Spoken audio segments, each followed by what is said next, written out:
नमस्कार, मैं हूँ लीला। स्वागत है आपका हमारे चैनल में। आज का विषय है हस्त षष्ठी व्रत कथा। प्राचीन काल में एक ग्वालन थी। उसका प्रसव काल अत्यंत निकट था। एक और वह प्रसव से व्याकुल थी तो दूसरी ओर उसका मन गौरस दूध दही बेचने में लगा हुआ था। उसने सोचा कि यदि प्रसव हो गया तो गौरस यूं ही पड़ा रह जाएगा। यह सोचकर उसने दूध दही के गड़े सिर पर रखे और बेचने के लिए चल दी। किंतु कुछ दूर पहुंचने पर उसे असहनीय प्रसव पीड़ा हुई। वह एक झरवेरी की ओट में चली गई और वहां एक बच्चे को जन्म दिया।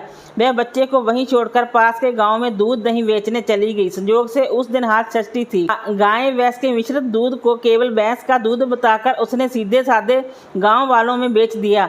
उधर जिस झरवेरी के नीचे उसने बच्चे को छोड़ा था, उसके समीप ही खेत में एक किसान हल जोत रहा था। अचानक उसके बैल भड़क उठे और हल्का फल शरीर में घूमने से वह बालक मर गया। इस घटना से किसान बहुत दुखी हुआ, फिर भी उसने हिम्मत और धैर्य से काम लिया। उसने झरवेरी के कांटों से ही बच्चों के चिरे हुए पेट में टांके लगाए और उसे वहीं छोड़कर चला गया।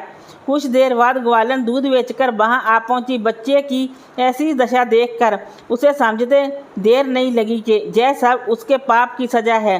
वह सोचने लगी कि यदि मैंने झूठ बोलकर गाय का दूध ना बेचा होता और गांव की स्त्रियों को धर्म भ्रष्ट न किया होता तो मेरे बच्चे की यह दशा ना होती। अब मुझे लौटकर सब बातें गाँव वालों को बताकर प्रायश्चित करना चाहिए। ऐसा निश्चय कर वह उस गांव में पहुंची जहां उसने दूध दही बेचा था। वह गली गली घूमकर अपनी करतूत और उसके फलस्वरूप मिले दंड का बखान करने लगी। तब स्त्रियों ने सब धर्म रक्षार्थ और उस पर रहम खाकर उसे क्षमा कर दिया और आशीर्वाद दिया। बहुत सी स्त्रियों द्वारा आशीर्वाद लेकर जब वह पुनः झरवेरी के नीचे पहुंची तो यह देखकर आश्चर्यचकित रह गई कि वहां उसका पुत्र जीवित अवस्था में पड़ा है।